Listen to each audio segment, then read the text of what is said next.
Buenas noches, estimados colegas.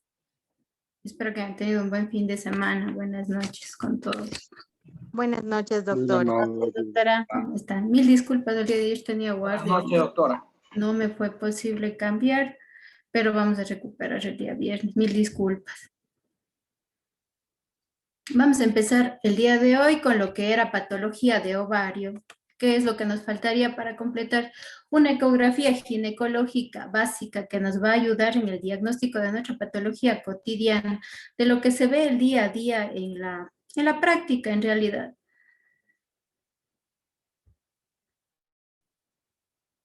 ¿Ya?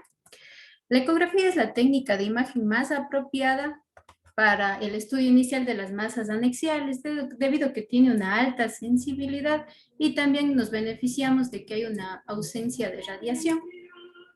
Recordemos que para encontrar a los ovarios, primero nosotros, bueno, localizábamos al útero, estamos ahí en un corte longitudinal, luego hacíamos este corte transversal, vemos esa línea hiperecogénica que desde el endometrio nos vamos hacia los lados y ahí podemos encontrar los ovarios en su corte longitudinal.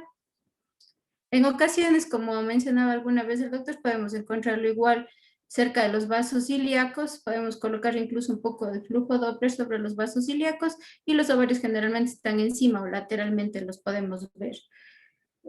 Una aclaración, el otro día me corrigieron sobre lo que yo a veces uso la palabra ecogénico cuando me refiero a hiperecogénico. Entonces hay varias bibliografías, incluso que cuando hablan de ecogénico, una masa ecogénica, hablan de aquella masa hiperecogénica. Entonces, si en ocasiones se me va el término, es porque estoy hablando de un componente hiperecogénico. Entonces aquí podemos ver que él está mostrando el ovario izquierdo, que se ve como esta masa ovoide hipoecogénica con áreas anecogénicas, que son los folículos del ovario. Luego él se va hacia el otro ovario, igual mide las tres longitudes. En este caso él hace una medición en el mismo plano, sin embargo, se pudiera hacer en el plano transverso. Por ejemplo, acá lo vuelve a medir. Normalmente los equipos ya vienen seteados para darle ya un volumen. Y en el caso de que no podamos tener un volumen, recuerden que el volumen de los ovarios normalmente puede llegar, y algunas bibliografías lo describen hasta 20 centímetros cúbicos. Sin embargo, en la práctica clínica nosotros nos manejamos con un volumen de unos 10 centímetros cúbicos aproximadamente. Entonces aquí vemos que el MIDE está un folículo dominante en el caso del ovario derecho, es lo que nos está indicando en esta ecografía. Igual en la ecografía pélvica tenemos nuestra ventana acústica por la vejiga, podemos ver ahí un corte transverso del útero, nos vamos hacia los lados y encontramos a los ovarios. Tenemos ahí el ovario derecho de la paciente y el ovario izquierdo de la paciente. En cualquiera de las dos se encuentra generalmente hacia el lado del útero. En ocasiones, por ejemplo, en úteros aumentados de tamaño, se puede ver un poco hacia atrás, posterior y superior. En úteros que están lateralizados, generalmente se encuentra encima del lado ipsilateral, al lado que se encuentra desviado el útero. Pero eso van viendo a medida que van realizando las ecografías. Entonces, cuando tenemos una masa anexial, nos preguntamos nosotros si es o no de ovario. Podemos identificar, por ejemplo, en el caso de los quistes de paraovario, vamos a ver al ovario a un lado, entonces con eso sabemos, y están totalmente delimitadas las dos lesiones, sabemos que más bien el quiste se encuentra a niveles de mesosalpinx. En el caso de que hablábamos, recuerdan, de los miomas subserosos, los miomas subserosos pudieran aparentar un quiste sólido de ovario, sin embargo, podemos hacer un movimiento con el transductor. En ese caso, se ve que tanto la masa como el útero se mueven en conjunto. También podemos poner el flujo Doppler, entonces vamos a ver que se encuentra conectado el útero directamente al pedículo de ese mioma, en el caso de que fuera un mioma subseroso. Definir el patrón ecográfico, si es homogéneo, si es heterogéneo, y principalmente clasificar si es o no de riesgo. Generalmente en las ecografías vamos a encontrar nosotros quiste complejo, quiste simple. Muy rara a la vez encontramos un diagnóstico, ya que ustedes saben que el diagnóstico de una masa anexial va a ser en el postquirúrgico después de la anatomía patológica. Sin embargo, pueden haber algunas características que nos pueden llevar a pensar o a sugerirle al clínico un diagnóstico. Recordemos que los ovarios van a cambiar de aspecto tanto en la vida, tanto en la niñez, en la vida adulta, tanto igual en la fase en la que se encuentran en el ciclo menstrual. Por ejemplo, aquí vemos, déjenme colocarle, en el primer gráfico podemos ver un ovario en la fase folicular, ¿no es cierto? Entonces tenemos varios folículos antrales. Luego tenemos en la ovulación, vemos aquí un folículo dominante que está por romperse, por ovular, y aquí vemos el cúmulo óvulos, que en ocasiones se ve como una masa hipoecogénica a un lado del folículo dominante, y luego tenemos el cuerpo lúteo que se ve ya como una parte hipoecogénica con bordes gruesos en donde se rompió el folículo dominante. Entonces, el tamaño normal del ovario en una mujer, en una mujer en edad fértil va a ser de 2.5 centímetros hasta 5 centímetros de longitud, 1.5 centímetros antero-posterior y 2 centímetros de ancho. En la menopausia, recordemos que disminuían mucho de tamaño. Podemos encontrar ovarios tan pequeños como de 2 centímetros por 0.5 y por 1.5, y van a presentar entre 5 a 7 folículos. De hecho, una buena reserva folicular se comprende de 7 folículos, eso en el caso de las pacientes que estemos buscando fertilidad. El volumen oscila en las niñas de 3.6 centímetros, en las prepúberes, en las pacientes ya en edad fértil.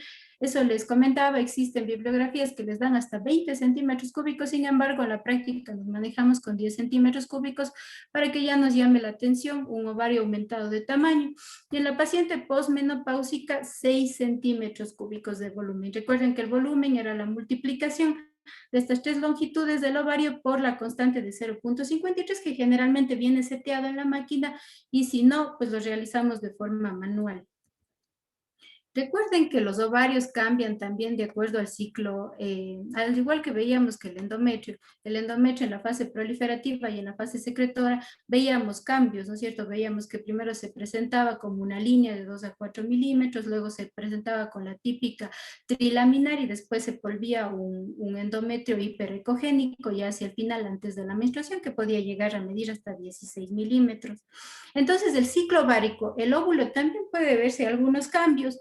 Por ejemplo, en el día 5 al día 7, nosotros podemos ver pequeños folículos antrales de 2 a 6 milímetros, pero ya en el día 10 vamos a ver un folículo que les gana a toditos, que está mucho más grande, que puede ya llegar a medir 10 milímetros. Los demás folículos antrales generalmente se quedan de un tamaño aproximado de unos 8 milímetros. ¿Esto para qué nos va a servir? Por ejemplo, en el diagnóstico del síndrome de ovario poliquístico. Recuerden que el diagnóstico del síndrome de ovario poliquístico son ciclos anovulatorios. Generalmente vamos a ver folículos antrales. Entonces, los folículos antrales tienen un tamaño aproximado de 2 a 9 milímetros.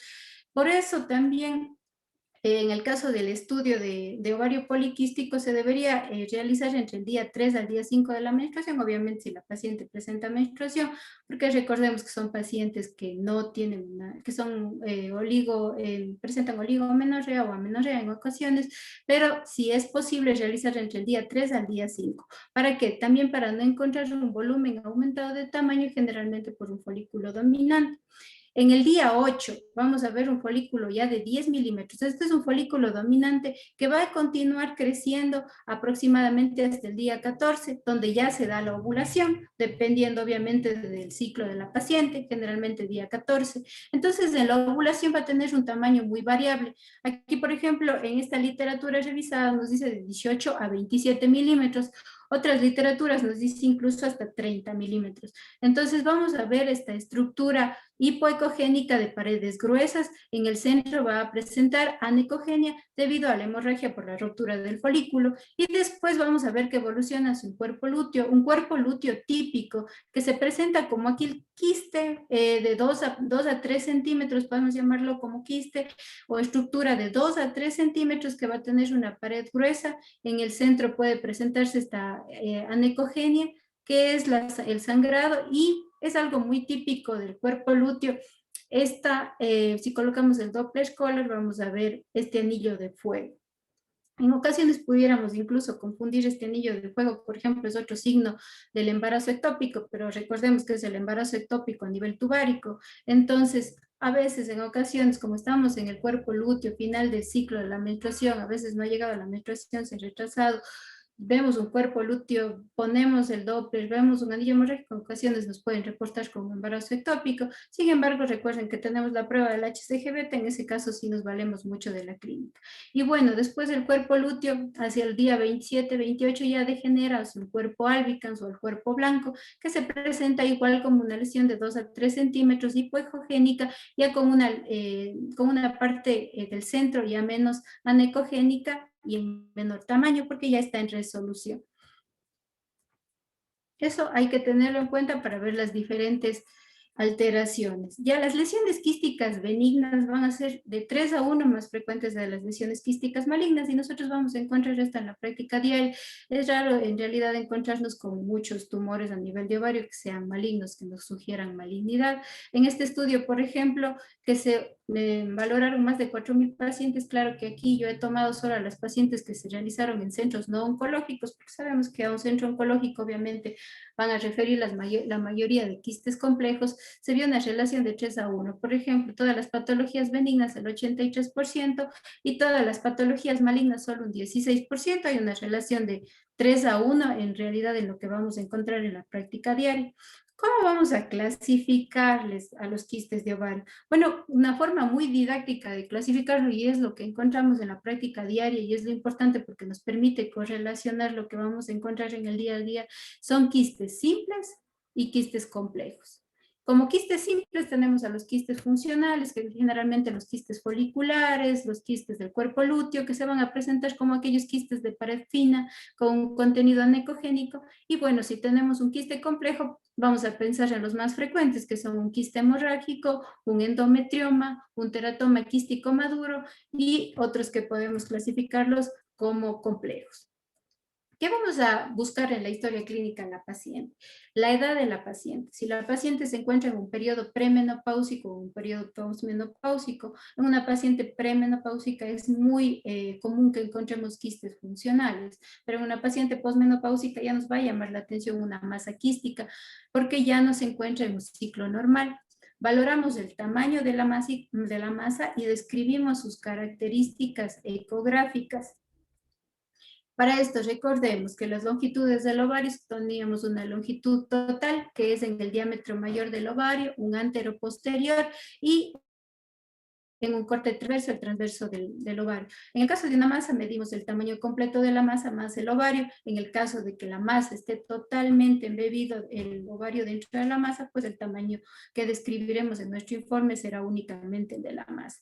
Donde el componente sólido, por ejemplo, en el caso de esta papila que está aquí protruyendo a nivel de la parte interna del quiste, vemos que la papila se mide solo en 2 dimensiones, la base y la altura, nada más. Y en el caso de las demás lesiones se mide al igual que los ovarios, un longitudinal que toma el diámetro más largo, un anteroposterior y un transverso. Igual debemos calcular y reportar el volumen de esa masa.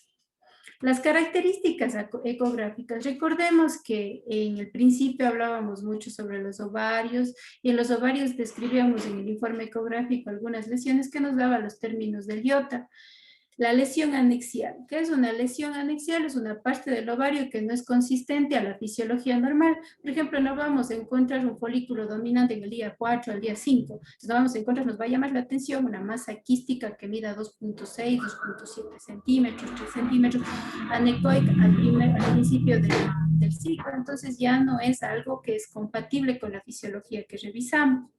Que tenga un componente que sea sólido, estructuras que tienen alta ecogenicidad, es decir, son hiperecogénicos, esos serían componentes sólidos. Esto nos da, son sugestivas de tejido. Se puede presionar la lesión.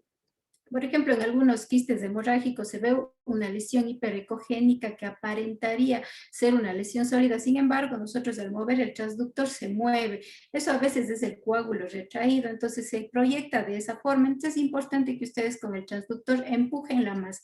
Pidan permiso a la paciente, señora, voy a molestar un poquito, empujen la masa y en ocasiones se ve que estas masas se dispersan La otra forma de comprobar que es un componente sólido es colocarle Doppler. Colocamos Doppler, capta el Doppler, pues es una estructura sólida. Las proyecciones papilares. Las proyecciones papilares, como vemos aquí, es cualquier protrusión sólida de la pared, del interior de la cavidad de un quiste, que mide más de 3 milímetros.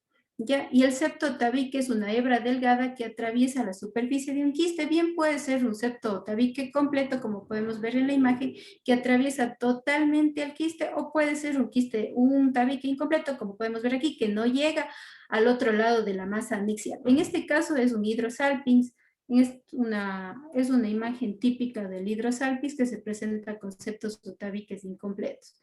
En el caso de una pared quística irregular, cuando hablamos de pared quística irregular, en el caso, por ejemplo, aquí, es un quiste simple, vemos el contenido anecogénico, vemos una pared un tanto engrosada y también vemos estas papilas, que son algunas, nos está deformando la pared del quiste, entonces hablamos de una masa quística con paredes irregulares. Acá en este componente sólido, recuerden que una masa del ovario es sólida siempre que sea mayor al 80% del total de su contenido, vemos igual que son de bordes bastante irregulares, son bastante sugestiva de malignidad.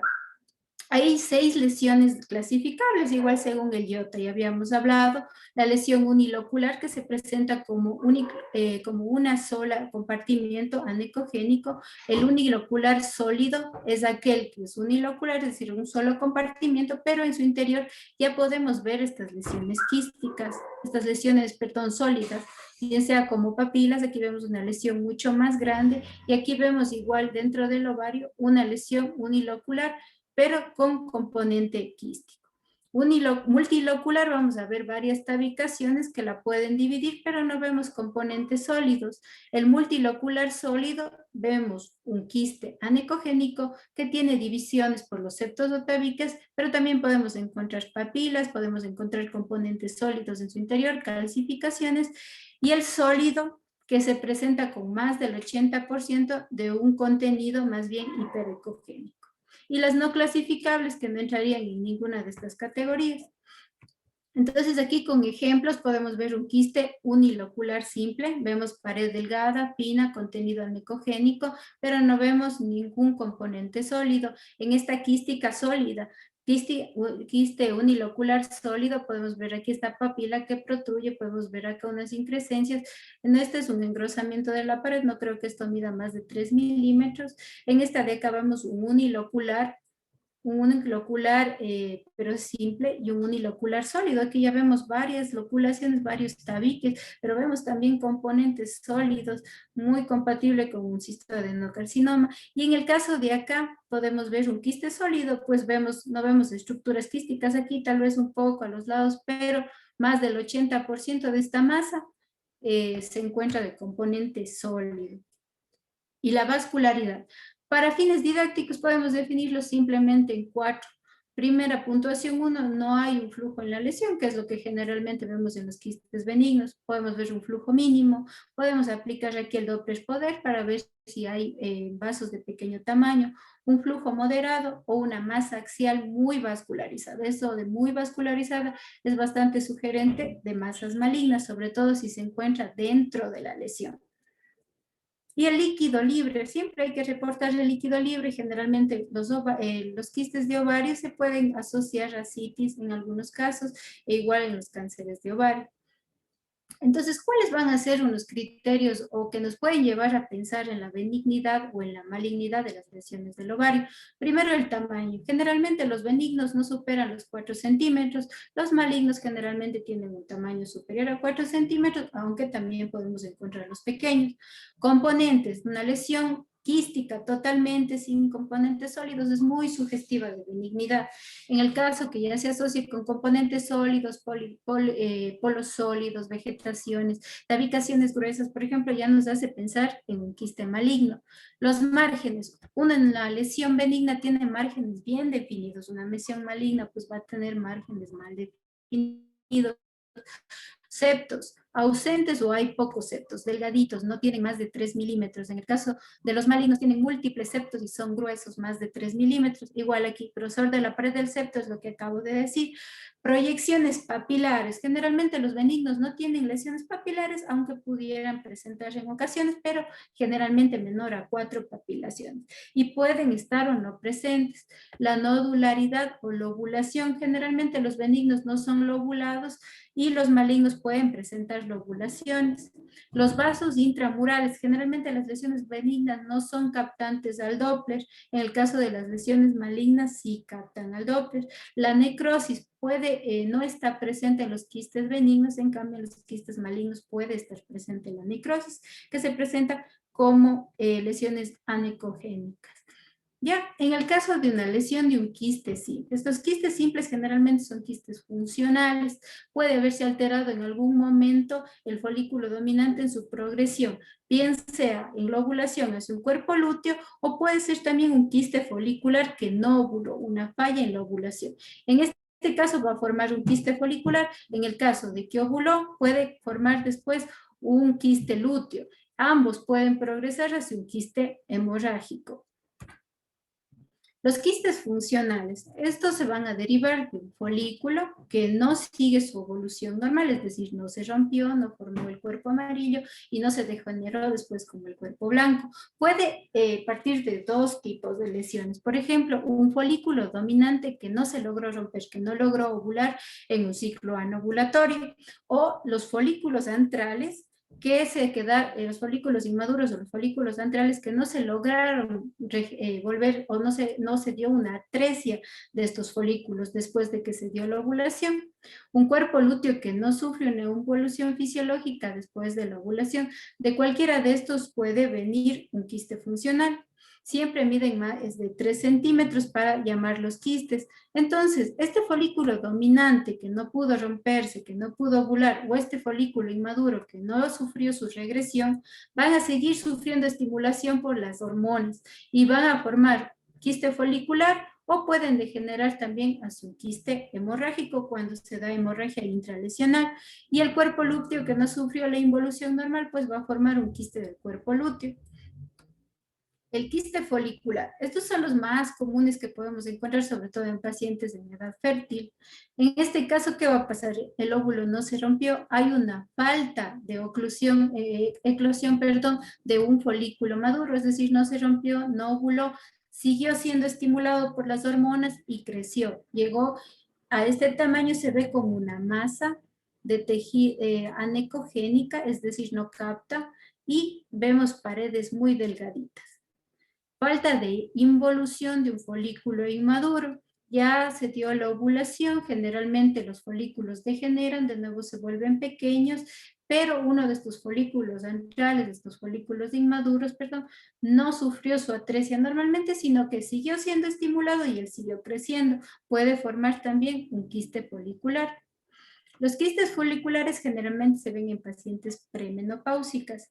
Pueden ser únicos o pueden ser múltiples. En el caso de los antrales que no se degeneraron, pueden ser varios y formar varios quistes foliculares. Generalmente van a ser asintomáticos, aunque en ocasiones, dependiendo del tamaño, pueden causar un peso bajo a las pacientes, dolor, malestar y en ocasiones, como siguen produciendo estrógenos, pueden generar alteraciones de la menstruación, pero generalmente se presentan asintomáticos. Miden aproximadamente de 3 a 8 centímetros. Excepcionalmente vamos a ver que llegan a un tamaño superior a 10 centímetros y en este caso más bien vamos a pensar en que se trata de un cistoadenoma seroso.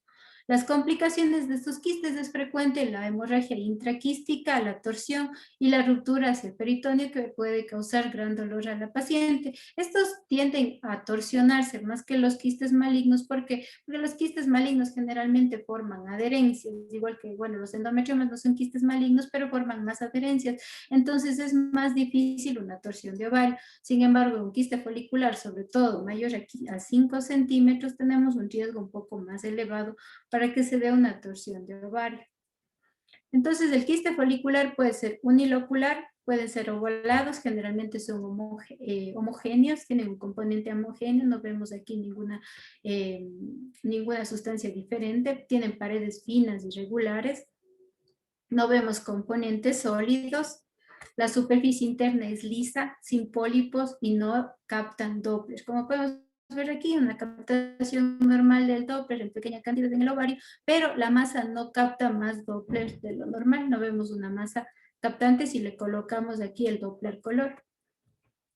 El caso del quiste hemorrágico. En el caso del quiste hemorrágico, este era un folículo dominante que no pudo romperse o hubo un fracaso en esta ovulación y se produjo un sangrado en el interior del quiste. Esto igual causa dolor a las pacientes, es el síntoma principalmente por el que acuden las pacientes, en ocasiones pueden referir un poco de náusea. El quiste hemorrágico se presenta como una masa heterogénea. La ecogenicidad es heterogénea. ¿Por qué? Porque no vemos aquí unos finos tabiques, unos finos septos, esto por la fibrina que se acumula del sangrado que está dentro de la lesión.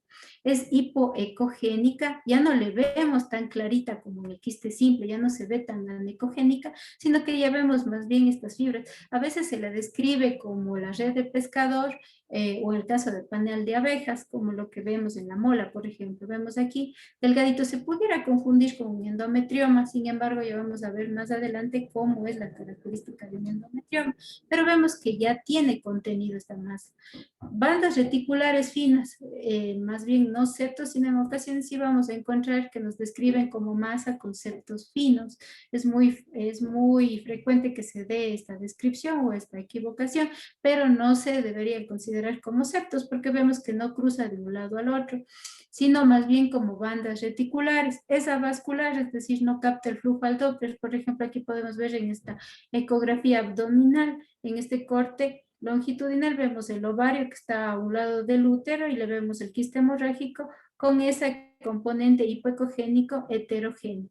En ocasiones puede haber niveles de líquido y sangre, es decir, sangre coagulada y sangre, una hemorragia activa. Puede medir de entre 3 a 5 centímetros. Generalmente cuando miden menos de 5 centímetros la resolución es espontánea y se le puede citar a la paciente en 6 semanas para valorarle nuevamente. Pero cuando ya miden más de 6 centímetros, en ocasiones incluso necesitamos hospitalización, valoración y manejo del dolor. En el quiste del cuerpo lúteo. El quiste del cuerpo lúteo, un cuerpo lúteo, como decíamos, normalmente ya va a medir de 2 a 3 centímetros, normalmente no mide más, pero aquí ya vamos a ver que alcanza un tamaño superior a 3 centímetros. Deriva de un folículo normal que ovuló, pero no se da una degeneración total del cuerpo lúteo, no involuciona a un cuerpo blanco y más bien aumenta de tamaño. Puede o no asociarse a un óvulo fecundado. En el caso de que haya un óvulo fecundado, pues estamos un quiste del cuerpo lúteo en la gestación, que generalmente se resuelve hacia las 12 semanas del embarazo. Entonces, en el quiste del cuerpo lúteo, este generalmente va a ser unilateral porque la ovulación la mayoría de las veces pues va a conseguirse solamente en uno de los dos ovarios, va a presentar paredes gruesas, va a presentar hemorragia intraquística, se ve como una lesión, como una parte anecogénica en el centro, sin septos ni polos sólidos. No vemos aquí componentes sólidos, vemos aquí la estructura normal del ovario, vemos aquí estos folículos que están a su lado como lesiones anecogénicas, pero vemos esta lesión con paredes más gruesas que va a medir más de 3 centímetros con un componente anecogénico en su interior y que sí va a ser captante al Doppler. Entonces esto es más típico de un cuerpo lúteo, de un quiste del cuerpo lúteo. Entonces podemos correlacionar con la edad del ciclo, el estado del ciclo de la paciente para no, en todo caso podemos evolucionarla nuevamente, valorarla en unas semanas y ver su evolución. La importancia clínica en el diagnóstico diferencial, como les hablaba al principio, pudiéramos confundirlo en algunos casos con un embarazo ectópico porque hay un signo típico del embarazo ectópico que es el anillo de fuego, pero esto recuerden que es a nivel del embarazo ectópico de la trompa. El quiste de la teca luteínica. Estos son quistes menos frecuentes. Estos se ven generalmente en pacientes con niveles elevados de HCG beta o gonadotrofinas, por ejemplo, pacientes que se someten a estimulación ovárica. Se pueden ver en el caso del síndrome de hiperestimulación ovárica, que se puede dar luego de un intento de ovulación, de inducción de la ovulación.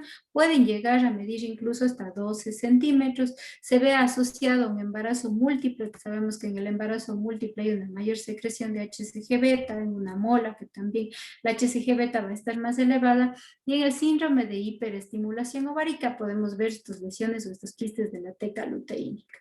Pueden ser multiloculados, vemos varios tabiques, pero son tabiques finos, no son tabiques gruesos, no son tabiques captantes y no captan el Doppler.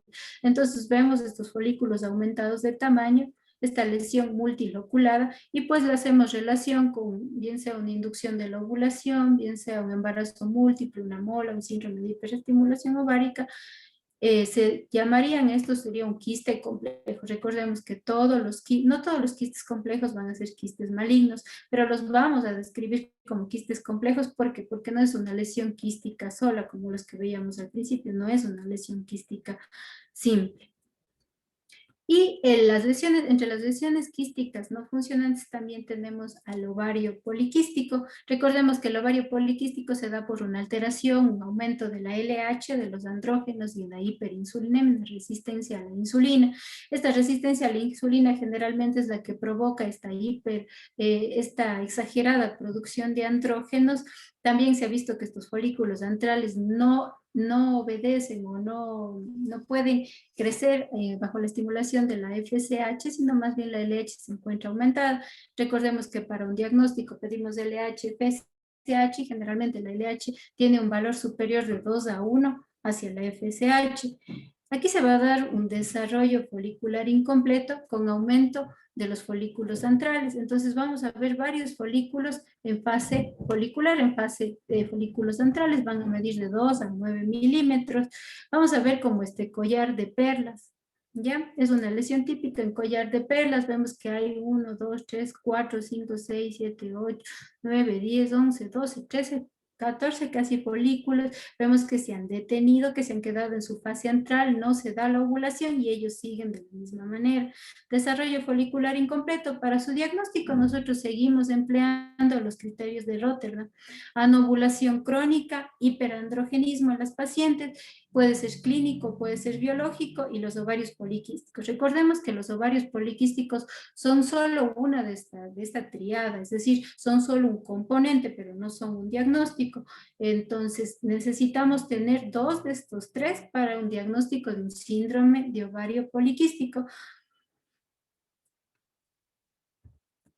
En el caso del ovario poliquístico, los criterios ecográficos. Nos seguimos manejando los criterios ecográficos con más de 12 o más folículos, al menos en un ovario, de 2 a 9 milímetros. Últimas publicaciones han pensado subir este número hasta 20 folículos. Sin embargo, esto se da en centros donde tienen equipos de mejor resolución, que no todos tenemos.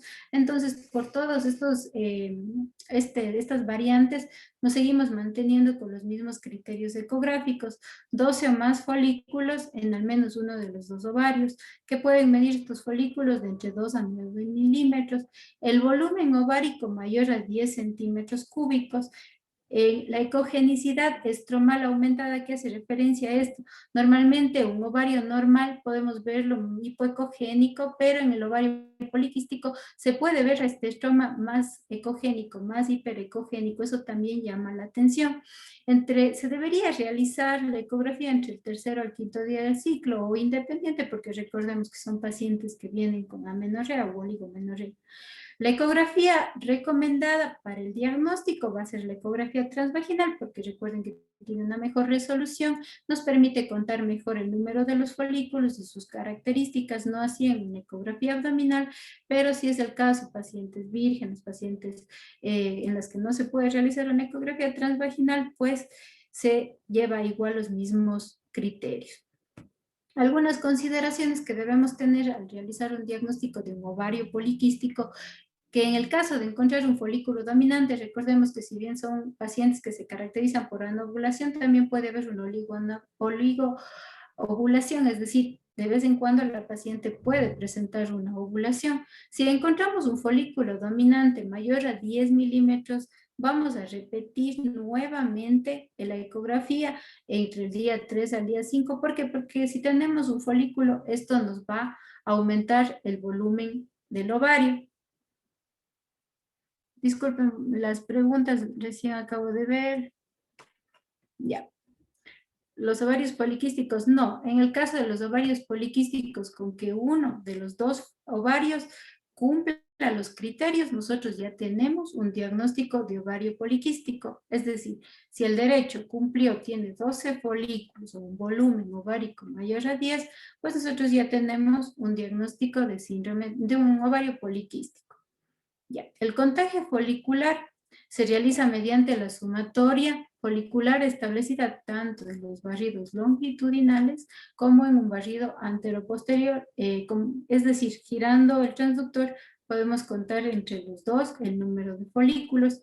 El promedio de los diámetros, entonces encontramos varios folículos entre 2 a 7 milímetros, entonces describimos ovario con volumen aumentado de tantos de 12 centímetros cúbicos, con la presencia de múltiples imágenes anecogénicas correspondientes a folículos antrales de entre 2 a 7 milímetros, distribuidos y en total de tantos, 15, 12, correlacionado con ovario poliquístico. Generalmente el volumen es automático, es como les decía en un inicio, la máquina generalmente ya se encuentra programada para que nosotros coloquemos los 3 diámetros y nos dé ya el volumen ovárico. Se puede realizar de forma manual cuando no tengamos equipos en los cuales ya tenemos seteado de esta manera, entonces tenemos la longitud, el antero posterior y el ancho y lo multiplicamos por 0.53. Realizamos el diagnóstico con ovario multifolicular. Hay que tener cuidado al realizar un diagnóstico de un ovario poliquístico, sobre todo en la fase folicular, en la fase temprana. ¿Por qué? Porque vamos a ver varios folículos antrales de 2 a 9 milímetros, pero que no son, que pueden ser 6, 10, pero no superan un número de 10 folículos. Con eso estamos hablando solamente de un ovario multifolicular que puede verse, por ejemplo, en el caso de las pacientes, en el caso de las pacientes que por unos 3 meses no han tenido su menstruación normal, son pacientes que llevan a veces una dieta exagerada, problemas de estrés, en los cuales no se han tenido ciclos, los últimos ciclos ovulatorios, entonces vamos a ver un ovario multifolicular, pero no lo vamos a diagnosticar como síndrome de ovario poliquístico. Todo esto también dentro de un contexto clínico. ¿Ya? Entonces podemos ver aquí estas lesiones, vemos un ovario aumentado de tamaño, vemos múltiples lesiones anecogénicas que van a medir entre 2 a 9 milímetros, que se distribuyen como un collar de perlas generalmente. Casi siempre están hacia la periferia, pero en ocasiones también se pueden encontrar en el centro. Vamos a ver este componente del estromo ovárico hiperecogénico, es decir, en comparación a lo que es un ovario normal, pues lo vamos a ver con una ecogenicidad mayor. Eso también nos puede ayudar a llegar al diagnóstico de un ovario poliquístico. Y aquí igual vemos un ovario aumentado de tamaño, vemos múltiples lesiones anecogénicas correspondientes a folículos antrales y que nos da el diagnóstico de ovario poliquístico.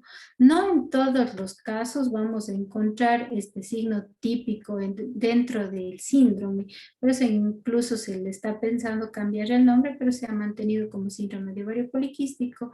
En ocasiones podemos encontrar el oligo o la anovulación, podemos encontrar la oligomenorrea, la menorrea, sumado a un hiperandrogenismo, hirsutismo, acné, alopecia o testosterona total elevada y tenemos igual un diagnóstico de síndrome de ovario poliquístico. ¿Ya? Otra de las lesiones típicas del ovario que encontramos en la práctica diaria va a ser la endometriosis. Recuerden que estos son pacientes con dismenorrea, con dispareunia, con problemas problemas abdominales durante la menstruación, pueden tener estreñimiento, constipación, dolor en la parte baja del abdomen. Son pacientes, perdón, tengo otra preguntita. No. Ya, se presenta como un quiste complejo unilocular. Como podemos ver aquí, unilocular, no vemos septos, no vemos tabiques. Es un quiste complejo. ¿Por qué? Porque no es un quiste de contenido anecogénico, sino más bien ya vemos un contenido homogéneo, sí, pero hipoecogénico. Pudiera confundirse con quiste hemorrágico en ocasiones, tiende a dar el parecido a un quiste hemorrágico, se presenta con esos septos finitos, se presenta parecido con con esa contextura heterogénea, pero ¿cómo podemos diferenciarlo? Llamamos a la paciente en un control en 6 semanas. Si fue un quiste hemorrágico, pues ya no va a estar o va a estar en resolución. Y en el caso de un endometrioma, pues va a continuar la lesión.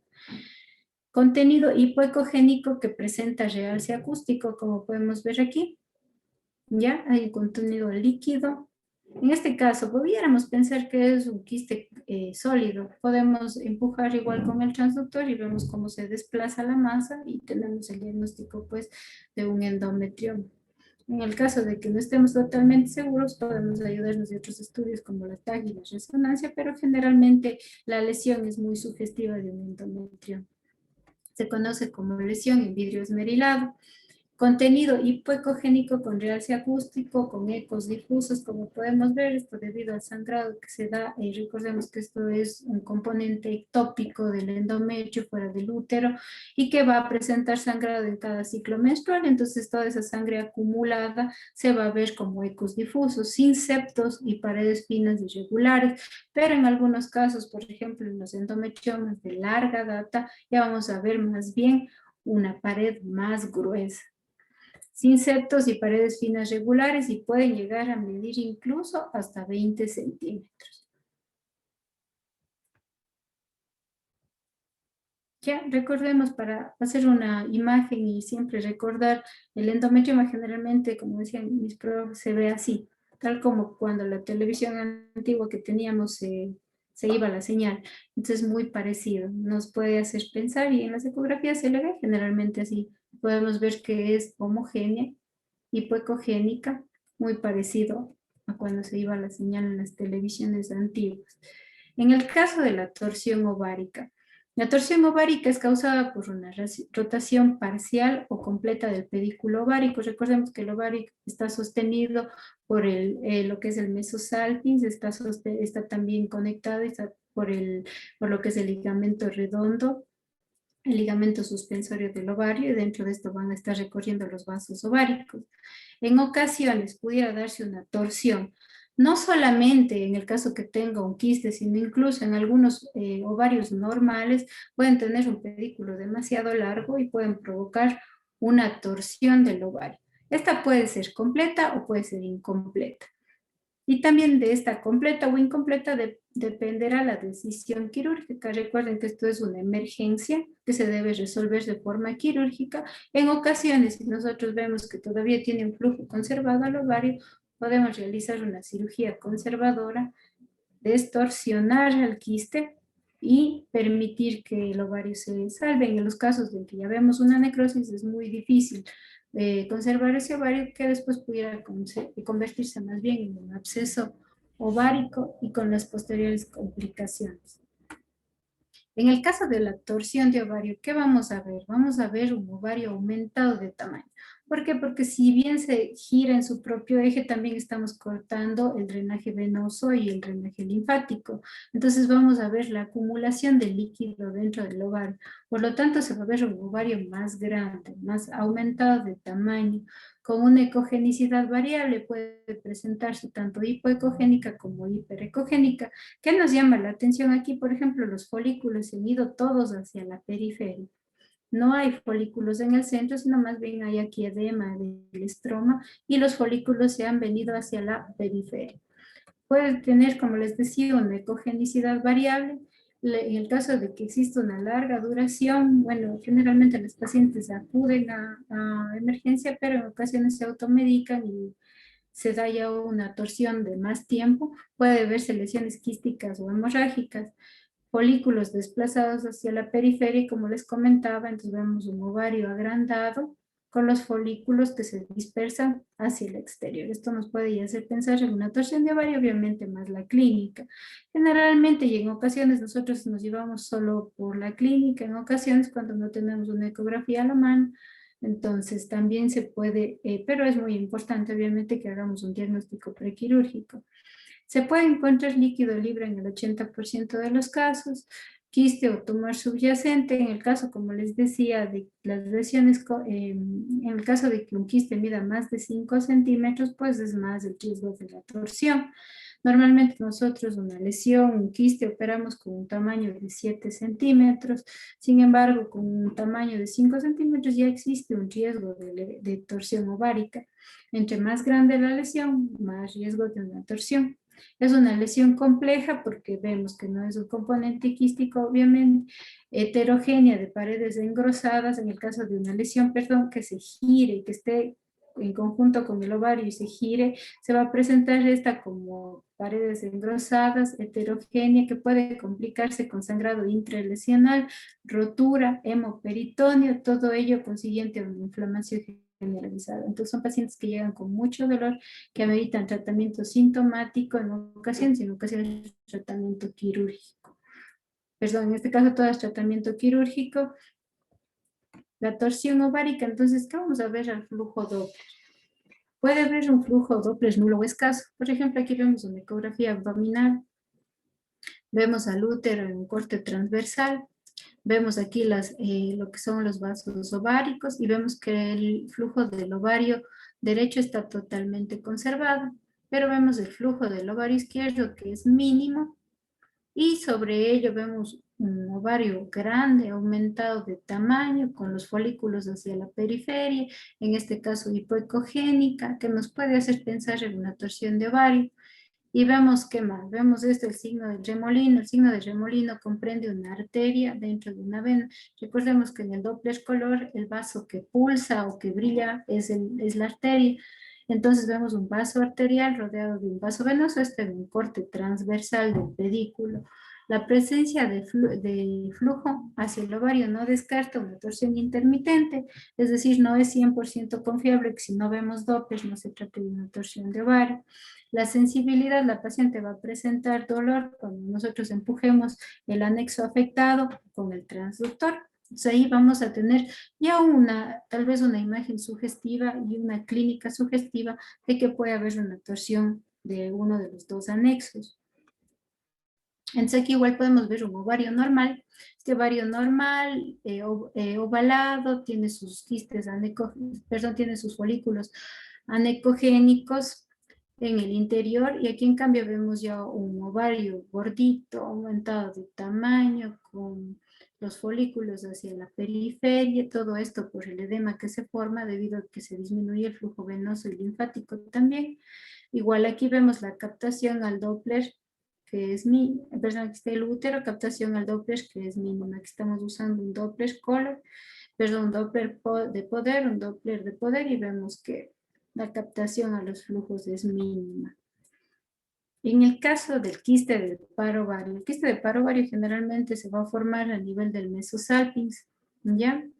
Recordemos que ahí habían dos capas, entonces en ese caso hay una acumulación de líquido entre esas dos capas, pero vamos a poder diferenciar al ovario totalmente fuera de la lesión. Como podemos ver, aquí hay una gran distancia entre lo que es el ovario y lo que es el quiste de paraovario. Estos generalmente son asintomáticos, entonces se los encuentra, es como un hallazgo incidental cuando estamos realizando una ecografía, aunque en ocasiones sí pueden llegar a tener un tamaño bastante grande que puede condicionar incluso una torsión del pedículo o dolor de la paciente, sensación de peso en el abdomen inferior, etc. Son remanentes de los conductos de Wolf, 10% de las masas anexiales. Las características ecográficas del quiste de paro ovario va a ser una lesión quística de contenido anecogénico, redondeada u ovalada. Es anecoica con paredes finas y regulares, ya podemos ver estas paredes delgadas, y como les decía, generalmente son asintomáticos y pueden encontrarse dentro de una ecografía de rutina, una ecografía que estemos realizando por otra causa. Entonces aquí podemos ver que está diferenciado del ovario, vemos esta lesión quística, anecogénica, de bordes delgados, finos, sin contenidos sólidos. Es importante también, aunque no sea una masa del ovario, diferenciar lo que es el hidrosalpinx. El hidrosalpinx va a ser la acumulación de secreción cuando el tubo o la tuba se ocluye en su extremo distal o en ocasiones en ambos lados. Entonces vamos a ver una imagen como en S, una imagen en C, con estos tabiques incompletos que podemos ver aquí, que son imágenes bastante sugestivas de un hidrosalpinx. ¿Cuándo van a presentarse esos hidrosalpinx y cuándo podemos sospechar? Son pacientes, por ejemplo, en el caso de la endometriosis. Recordemos que la endometriosis forma muchas adherencias que pudieran ocluir el drenaje de la trompa y causar la acumulación de secreciones. En una enfermedad pélvica inflamatoria, en el caso de las EPI crónicas, ya se puede ver incluso un hidrosalpinx y posteriormente incluso un piosalpinx. En una poshisterectomía. Recordemos que antes, bueno, en la mayoría de los casos antes se dejaba la trompa después de una histerectomía, esto para preservar el flujo del ovario, es lo que se decía. En ocasiones se ha visto que la acumulación forma grandes hidrosalpinx que después causan molestia, dolor a la paciente y que se debe nuevamente someter incluso a tratamientos quirúrgicos. Y se debe pensar en menor proporción, pero también se debe tener en cuenta la malignidad en el caso de las trompas. Como vamos a ver, un hidrosalpinx se presentan bien por paredes delgadas o gruesas, gruesas más en los casos crónicos. Vamos a tener lo que es la imagen de rueda dentada. Como podemos ver aquí, este es un corte transversal de la trompa. Vamos a ver estas lesiones, esta pared un tanto irregular, pero ninguna de estas papilas o ninguna de estas protrusiones hacia la cavidad va a llegar más de 3 centímetros y podemos ver aquí como una lesión en rueda dentada. Se puede presentar como una imagen en C o en forma de S, como lo habíamos visto, distinta del útero y del ovario. Vamos a ver el ovario, vamos a ver el útero y en medio de las dos podemos encontrar. Recordemos que una trompa normal no se ve en ecografía. Entonces, a veces ya nos llama la atención, vemos una imagen serpiginosa en C o en S. Entonces podemos plantearnos el diagnóstico de hidrosalpinx. Puede presentar septos incompletos, como decíamos anteriormente, que es lo que se ve aquí, son septos que no llegan hacia el otro lado de la lesión. Entonces vamos a ver estos septos incompletos. En el caso del piosalpinx y del hematosalpinx, vamos a ver ecos homogéneos de bajo nivel, ya no vamos a ver esta lesión anecogénica, sino vamos a ver ya más bien hipoecogénica. Nos da la apariencia de que existe material en su interior. En ocasiones en el hematosalpinx podemos incluso, ya sabemos que la sangre puede presentar unas ligeras trabeculaciones que podemos verle también en el hematosalpinx. El hematosalpinx generalmente va a estar en una endometriosis. El piosalpinx va a acompañarse de la clínica, entonces en ocasiones es necesario realizar una cirugía y podemos diagnosticar. Aquí dice cómo diferenciar de un embarazo ectópico. En el caso del embarazo ectópico, ¿qué vamos a ver? El embarazo ectópico siempre se va a definir, se va a presentar como una lesión o como una masa compleja. Las masas quísticas muy raramente van a llevarnos al diagnóstico de un embarazo ectópico. El embarazo ectópico también podemos diferenciar el signo del anillo de fuego, sobre todo en los embarazos ectópicos dentro de la trompa. Podemos encontrar en algunos casos ya incluso el latido cardíaco fetal y ahí tenemos ya un diagnóstico de embarazo ectópico. Y lo más importante, tenemos un HCG beta. Entonces, ante eso podemos solicitar un examen y con eso nos salimos de la duda. Ya, entonces vemos una trompa en forma de salchicha, una imagen de engranaje, como habíamos dicho, igual collar de perlas, se ve como una rueda dentada, un septum incompleto, una imagen como una C, o puede presentarse también una imagen como una S, en el caso de la hidrosalpinx. También, bueno, si estamos pensando ya en una infección, una EPI, podemos encontrar bien sea el hidrosalpinx o el piosalpinx. El piosalpinx puede estar también acompañado de un absceso a nivel del ovario, que también se va a presentar como una masa compleja, pero que va a ser importante aquí en un absceso o en un piosalpinx, la clínica, son pacientes con un cuadro clínico típico, es decir, son pacientes hipotensos, son pacientes con fiebre alta, entonces son pacientes que ya tienen clínica para hacernos pensar en un absceso o en biosalpinx. También podemos ver líquido libre en la cavidad y recordemos que el líquido libre se presentaba como una imagen muy anecogénica. Sin embargo, en el caso de que exista ya pus en la parte posterior, en el fondo de saco de Douglas, pues se ve como un líquido más bien hipoecogénico y se puede ver que hay algo en su interior, es decir, ya no se ve tan clarito, tan anecogénico como yo les decía, que en ocasiones sí podemos encontrar una pequeña cantidad de líquido libre en el fondo de saco, pero es anecogénica, es contenido ceroso.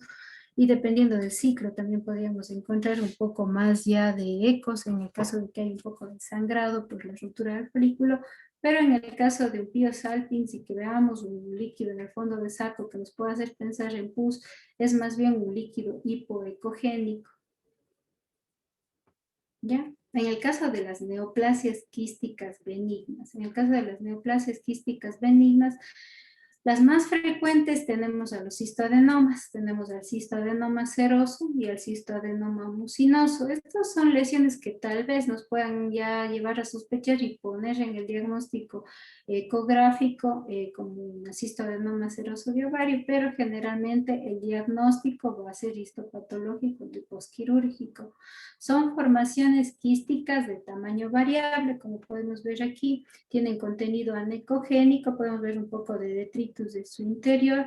25% de los tumores benignos de ovario son los más frecuentes, el riesgo de malignidad es del 30%, por lo que siempre hay que considerar su estudio. Generalmente van a ser unilaterales, pueden presentar estos septos o tabiques finos, pero como podemos ver son bastante delgados, entonces no son sugerentes de malignidad. Usualmente va a ser una masa uniloculada, es decir, va a ser una sola. O puede presentar estos tabiques y presentarse como una masa multiloculada, pero son tabiques delgados, sin contenidos sólidos en su interior. Es anecoica con refuerzo posterior, como podemos ver aquí. Como decíamos en un inicio, diferencias con los quistes simples. Los quistes simples generalmente no alcanzan tamaños muy superiores a los 10 centímetros. Cuando ya veamos un tamaño superior a los 10 centímetros, ya podemos plantearnos que tal vez no es solamente un quiste simple, sino puede tratarse de un cistoadenoma seroso de ovario. Entre más grande la lesión, un cistoadenoma seroso, es más grande, más alta la posibilidad de que se trate de una masa maligna. Puede observarse septos o tabiques finos, como les comentaba. Es infrecuente que se presenten proyecciones papilares y no se detecta flujo Doppler. O sea, si colocamos el Doppler en esta masa, no vamos a ver la captación de flujo Doppler. Puede en ocasiones presentar papilas, pero generalmente son menos de 4. El cistoadenoma mucinoso, este es otra neoplasia frecuente del ovario y se puede presentar más grande que el cistoadenoma seroso. Este tiene múltiples tabicaciones, constituye el 20% de los tumores benignos del ovario, van a ser bilaterales, incluso hasta en un 5% de los casos, se presentan entre mujeres de 30 a 50 años. Son grandes masas multiloculadas, uniloculares, con contenido denso debido a la mucina que contienen en su interior. La mucina es un contenido más denso, entonces pueden presentarse con un contenido más hipoecogénico. Entonces vemos múltiples tabiques, pero estos tabiques no son gruesos, son tabiques delgados que miden menos de 3 milímetros, aunque siempre va a ser importante el diagnóstico diferencial con un cistoadenocarcinoma mucinoso que tiene una presentación muy parecida. Entonces vamos a reportarlo como una masa compleja describimos los tamaños, los volúmenes, con múltiples tabicaciones o múltiples septos finos, sin contenido sólido en su interior. Entonces, le puede hacer pensar al clínico que se trate de un cistoadenoma mucinoso.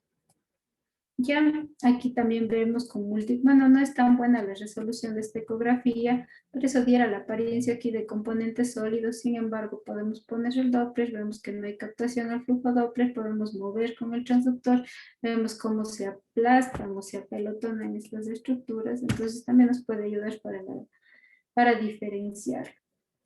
Es una masa anexial, quística, típicamente grande, multilocular, como le había dicho, con numerosos tabiques, pero que van a medir menos de 3 centímetros. No presentan componentes sólidos y las loculaciones pueden contener una ecogenicidad interna baja porque hay cantidades de mucina. Pueden presentar diferentes lóculos con variados grados de ecogenicidad, entonces puede ser más algunas hipoecogénicas, otras anecogénicas y múltiples loculaciones. Entonces aquí también vemos otra forma de presentación que en la anatomía patológica después se vio igual que era un cistoadenoma seroso. Igual aquí aparentaría áreas sólidas, sin embargo colocamos el flujo Doppler y pues vemos que no están captando el Doppler. Ya entonces vemos el cisto adenomaceroso, que es una masa grande, uniloculada, que en ocasiones puede presentar tabiques finos, hipoecogénica, generalmente cisto adenomaceroso. En caso de un quiste folicular, vemos este quiste de paredes finas, anecogénico, que no presenta ninguna estructura sólida en su interior.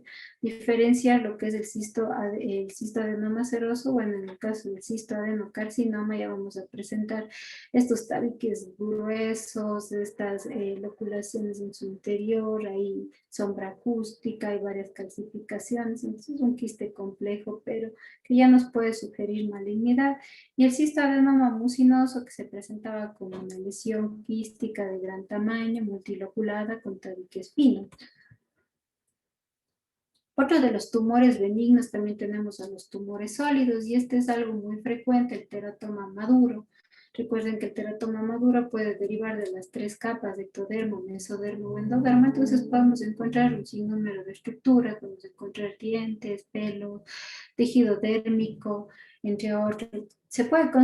También se le conoce en la práctica como quiste dermoide del ovario o teratoma ovárico quístico maduro, cualquiera de esos nombres. Es un tumor de crecimiento lento que contiene elementos de las múltiples capas de las células germinales, como había dicho. Es frecuente en mujeres jóvenes, son habitualmente uniloculares y unilaterales con un componente graso y calcificaciones en el 60% de los casos. Vemos en el caso de este nódulo de Rokitansky, que es generalmente bastante frecuente en este tipo de teratomas, pero que no emite una sombra acústica, se ve, pero como contenido hiperecogénico, esto debido a que aquí existe bastante material dérmico o de la dermis. Entonces es algo un poco sugestivo, bastante típico, digamos, de un teratoma, de un teratoma maduro. Del 1 al 2% pudieran sufrir una transformación maligna, por lo que debemos realizar seguimiento. Ya, es una masa quística compleja, ¿por qué? Porque no está únicamente el contenido anecogénico, sino podemos ver estructuras sólidas, refuerzos posteriores, podemos encontrar calcificación, por ejemplo, en el caso de que estuvieran dientes en su interior, el diente no va a poder transmitir el haz de ultrasonido, entonces se va a presentar una sombra posterior. Componente quístico en el 15% de los casos, o en ocasiones se pudieran presentar como totalmente sólidos. La lesión quística con nódulo hiperecogénico, que es el nódulo de Rokitansky, que es el que les hablaba, pero no emite sombra posterior y no debe reportarse como contenido sólido. Presencia de niveles líquido-líquido en algunas ocasiones. Puede presentarse también bastantes bandas delgadas que se ven como pequeños tabiques o pequeños septos. Esto corresponde a cabellos en algunos casos. Puede presentarse, como dice aquí, un patrón de puntos y un patrón de rayas. El Doppler color no va a mostrar una vascularización interna. La vascularización, en el caso de que veamos vascularización dentro de la lesión, pues nos debe hacer pensar en malignidad y este teratoma maduro va a necesitar seguimiento. Como podemos ver aquí, pueden tratarse de dientes, entonces vemos calcificaciones y vemos esta sombra acústica que se percibe acá. Acá vemos un poco de contenido quístico, un poco de reforzamiento. Igual aquí podemos ver contenido sólido. Aquí vemos el nódulo de Rokitansky, que nos puede hacer pensar, y vemos que no hay captación mayor al Doppler color. ¿Ya? Otro tumor sólido muy frecuente es el fibrotecómax. Generalmente pudieran confundirse en el caso de los miomas subserosos. En el caso de los miomas subserosos, porque recuerden que tienen muy parecidos, o sea, son muy similares, componente sólido. Habitualmente se presentan en pacientes en etapa de la menopausia o posmenopausia. Pueden llegar a medir entre 5 a 10 centímetros. Se presenta como una masa hipoecogénica con sombra posterior. Presentan ascitis en el 40% de los casos y pueden asociarse con el síndrome de Meigs. Recuerden el síndrome de Meigs, derrame pleural, ascitis, una masa de ovario, se puede asociar mucho con el fibrotecoma. Por sus características pueden parecerse a un mioma pediculado, a un mioma subseroso pediculado. Recordemos que para diferenciarlo, pues simplemente empujamos al útero con el transductor o podemos usar el Doppler para ver el pedículo del mioma. Para lo que es malignidad, es muy difícil llegar realmente a un diagnóstico certero. En el caso de una masa que nos sugiera malignidad, no podemos casi siempre dar un diagnóstico definitivo y recordamos pues que el diagnóstico definitivo va a ser después del acto quirúrgico. Pudiéramos ayudarnos de marcadores tumorales, CA125, alfa-fetoproteína, carcinoma embrionario, pero ninguna es 100% seguro de malignidad, pero debemos tomar en cuenta algunas reglas simples que nos dice lo que es el consenso IOTA. El consenso IOTA nos hace pensar en características malignas cuando hay un tumor sólido irregular. Es decir, los bordes de la lesión son totalmente irregulares, como podemos ver aquí. Presencia de ascitis también nos puede hacer pensar en malignidad. Más de 4 proyecciones papilares, como podemos ver aquí, 1, 2, 3, 4, 5, incluso si contamos la de acá. Tumores sólidos, multiloculares e irregulares, con más de 10 centímetros. La malignidad, generalmente, si vemos un tumor de 10 centímetros, sí debemos darle mayor seguimiento, porque generalmente pudiera estar asociado con malignidad. Vemos multilocular e irregular, totalmente irregular la pared de este tumor, vemos este componente sólido grande y el puntaje de 4 en el flujo de Doppler color. En el caso antes se usaba también lo que era el Doppler espectral o Doppler pulsado para medir el índice de resistencia y el índice de pulsatividad. Ya no se utiliza tanto en la práctica, pero también se pudiera utilizar cuando hay un índice de resistencia menor de 0,8 o un IP menor a 1 de los vasos de la lesión, nos pudiera hacer también pensar en una masa con características malignas. En el caso de benignas, si vemos un quiste unilocular sin componentes sólidos, anicogénica totalmente, vemos estas paredes finas y sobre todo menos de 10 centímetros, pues estamos casi seguras de que se trata de un tumor benigno. Quiste con componente sólido, como podemos aquí ver, pero el componente sólido es pequeño, menos de 7 milímetros, y no hay muchas proyecciones papilares.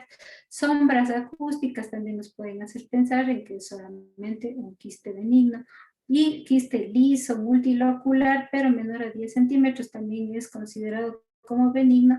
Puede tener aquí estos tabiques, pero vemos que son delgaditos.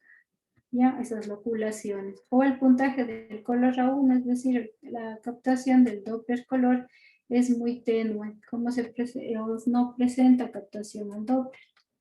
Ya. Igual, IOTA nos dice si un tumor maligno se clasifica si presenta cualquiera de estas alteraciones, tumor benigno con cualquiera de, podemos ya clasificarlos con estas características. Maligno, un tumor sólido irregular, ascitis, mínimo 4 estructuras papilares, irregularidad multilocular, sólido, un diámetro mayor a 10 centímetros, flujo sanguíneo severo, recordemos, es una masa muy vascularizada por toda la neoformación que se da, igual se da neoformación de vasos en lo que son neoplasias malignas, unilocular, no sólido, benigno, como es el caso de este endometrioma, por ejemplo, vemos unilocular, vemos que es de contenido líquido, esto nos lleva a pensar que generalmente es benigno. Podemos ver también sombras acústicas, liso, multilocular menor a 10 centímetros, sin patrón vascular, con un puntaje menor a 1. Entonces, más que caracterizar, más que darle un nombre y un apellido a una lesión maligna, nosotros podemos reportarla como una masa, o es como generalmente nos la reportan, masa compleja, se sugiere correlacionar, o a veces nos sugieren una TAG, a veces podemos realizar una resonancia magnética para caracterizar mejor a la lesión, solicitar marcadores tumorales y derivar bien sea a ginecología o a oncoginecología, dependiendo de los resultados. Entonces, por ejemplo, aquí vemos una lesión muy sugestiva de benignidad, vemos este pequeño septo incompleto, pero que es delgado, entonces es una masa que generalmente la vamos a clasificar como benigna. En este caso vemos una pequeña papila aquí, pero es única, entonces también nos pudiera hacer pensar en una masa benigna. En cambio aquí ya vemos un tumor sólido, un componente sólido dentro de la lesión, vemos algunos tabiques incluso, y vemos que esta masa capta incluso Doppler. Y aquí pues ya vemos un patrón totalmente irregular, heterogéneo, con áreas quísticas también, y que vemos que tiene una captación intralesional del Doppler muy sugestiva de malignidad. Algunas de las masas malignas más frecuentes, vamos a tener tres: el cistoadenocarcinoma seroso. Este tipo más común de cáncer de ovario se presenta más frecuentemente en mujeres de 60 a 70 años. Vamos a presentar un CA 125 elevado en más del 90% de los casos, y en estas pacientes en posmenopausia va a cobrar más realce, digamos, el CA 125, porque recordemos que la premenopausia, bueno, el CA 125 puede elevarse incluso en la menstruación, en la ovulación y en otras situaciones fisiológicas. Se presenta como una masa mixta, es decir, componente quístico, componente sólido, tabiques gruesos, bordes irregulares, y se puede ver, bueno, acá vemos correlacionando la imagen con lo que se encuentra después en el quirúrgico y con el diagnóstico que después se da en la anatomía patológica. El cistoadenocarcinoma seroso, esta es una masa heterogénea, también puede presentar lo que son proyecciones papilares, como podemos ver aquí, tabiques gruesos. Bueno, aquí no se ven tan gruesos los tabiques, pero puede presentarse con tabiques gruesos, puede existir ascitis, mayor vascularidad. Si ponemos aquí Doppler color, vamos a ver que tiene una captación de 4, es decir, una captación muy aumentada, hipervascularizada, y generalmente puede presentar un flujo central, y este flujo central es sugestivo de malignidad. El cistoadenocarcinoma mucinoso, como puedes ver, tiene una estructura similar al cistoadenoma mucinoso. Sin embargo, se ven paredes ya más gruesas, se ve componente sólido, igual que en el mucinoso. En el cistoadenoma puede presentar cada loculación una ecogenicidad diferente. Por ejemplo, aquí vemos anecogénica, aquí vemos hipoecogénica, de gran tamaño, suelen ser muy grandes, proyecciones papilares. Recordemos que entre más grande el tumor, más riesgo de que sea maligno. Proyecciones papilares de material ecogénico, se presentan tabiques de más de 3 milímetros, y la apariencia va a ser similar a un cistoadenoma mucinoso de ovario, por lo que se debería dar seguimiento a este tipo de masa. Y el carcinoma endometrioide. Este carcinoma endometrioide se puede ver también asociado con hiperplasia del endometrio y endometriosis. Entonces también debemos valorar endometrio, debemos valorar si encontramos además tal vez quistes endometriósicos. Los hallazgos de imágenes son a menudo inespecíficas e incluyen una gran masa quística compleja con componentes sólidos. Podemos ver aquí componente sólido, componente anecogénico, pero más del 80% de la masa es un componente sólido, de bordes irregulares, igual bordes internos vemos aquí en la masa irregular. Es una masa quística con múltiples proyecciones papilares y áreas hemorrágicas y de necrosis que se pueden presentar como lesiones anecogénicas. Entonces, esos serían los tumores más frecuentes en lo que respecta a cáncer, pero entonces vamos a plantearnos con las reglas de IOTA. Entonces vamos a describirlo como una masa simple, una masa compleja, podemos describirlo, y eso nos va a llevar al seguimiento o al diagnóstico, al tratamiento. El diagnóstico no siempre le vamos a poder dar un diagnóstico certero. Nos podemos, lo bueno en ginecología es que cuando ya tenemos una duda, hacemos marcadores, nos complementamos con otros estudios y pues operamos, y después vemos en histopatología y tenemos ya un diagnóstico certero. Pero desde la parte del imagenólogo es un poco diferente. Entonces ellos en ocasiones sí nos pueden dar unas pautas y sí intentan en ocasiones darnos ya el diagnóstico, un nombre. Sin embargo, no siempre va a ser tan sencillo. Entonces ustedes, lo importante es que aprendan a diferenciar entre una masa que sea sugestiva de benignidad, que pueda esperar, que pueda observar, que pueda evolucionar a las 6 a las 8 semanas, y una masa de componente complejo, componente, una masa compleja que amerita mayor seguimiento, que amerita más exámenes complementarios, un mayor seguimiento, en ocasiones un tratamiento quirúrgico, dependiendo a veces de los marcadores tumorales, va a ser más preferible en realidad que maneje el oncólogo. El oncólogo igual durante el acto quirúrgico puede realizar un examen de histopatología en el transoperatorio, puede tener ya un diagnóstico y realizar una cirugía completa. Entonces es muy importante que ustedes tengan ya una idea de qué es lo maligno, qué es lo benigno en las masas del ovario, y puedan ayudarse en su práctica diaria. No sé si tienen alguna pregunta sobre lo que es el embarazo ectópico también que me preguntaba.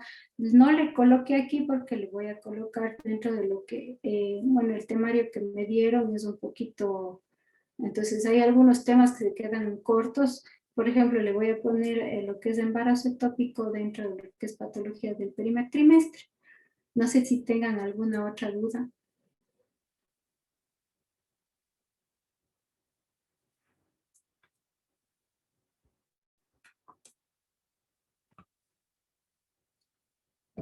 Sí, doctora, buenas noches. Y en el caso del endometrioma, ¿este sería benigno? Gracias. Claro, el endometrioma se considera como una masa benigna. Recuerden que la endometriosis es la localización ectópica del endometrio. Entonces, estos endometriomas son pacientes que generalmente nos llegan con bastante dismenorrea, dolor, dispareunia, bastantes problemas de fertilidad, sobre todo se asocia mucho con infertilidad, pero generalmente son tumores benignos. Obviamente sí que tener una endometriosis aumenta el riesgo para cáncer de ovario hasta en 3 veces en relación a los pacientes que no tienen endometriosis. Sin embargo, un endometrioma es una masa benigna. Podemos encontrar el CA 125 elevado en un endometrioma, pero no tanto como en el caso del cáncer de endometrio. Pero el endometrioma es una masa benigna, es una masa sí compleja, pero es una masa benigna. Se la dice compleja porque ya no es un componente quístico únicamente, entonces no vemos una masa únicamente de contenido necogénico, sino ya vemos esos ecos finos en el interior, ya vemos que no es totalmente ecogénica, se presenta hipoecogénica, homogénea, eso sí, pero es una masa benigna del ovario.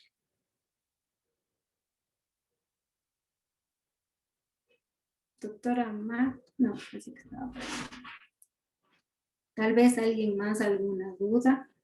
Es importante que lean las diapositivas, vean más o menos las características. Cuando ya realicen una ecografía, pues tienen a la imagen en su cabeza y pueden tener una imagen sugestiva. Obviamente, como les digo, es difícil colocarle nombre y apellido a la masa.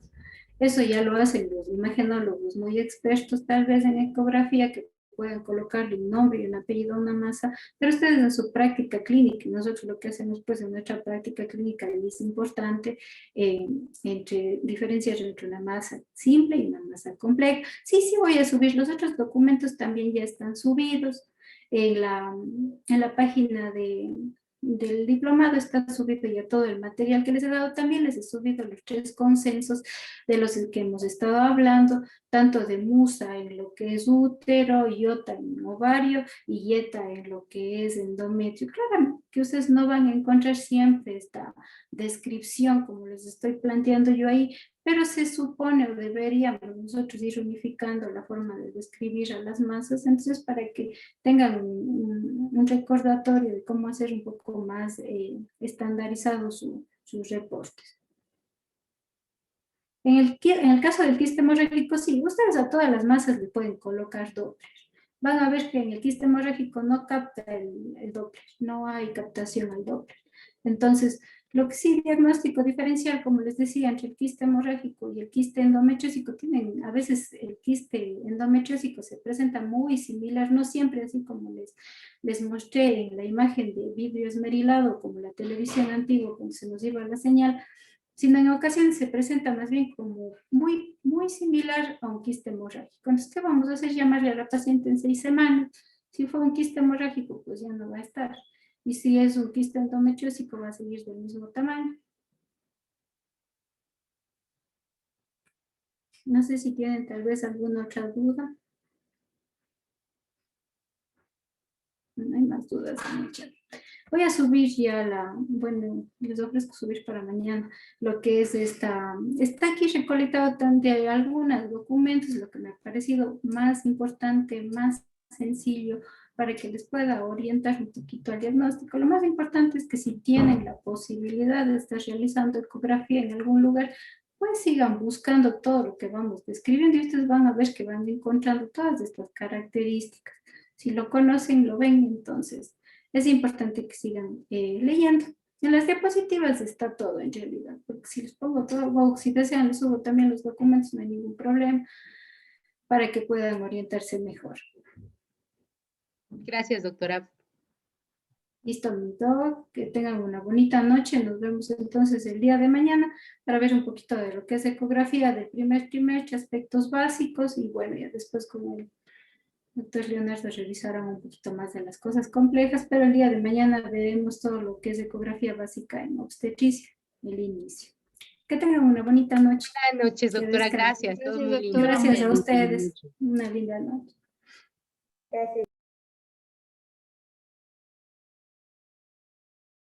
Gracias, doctora.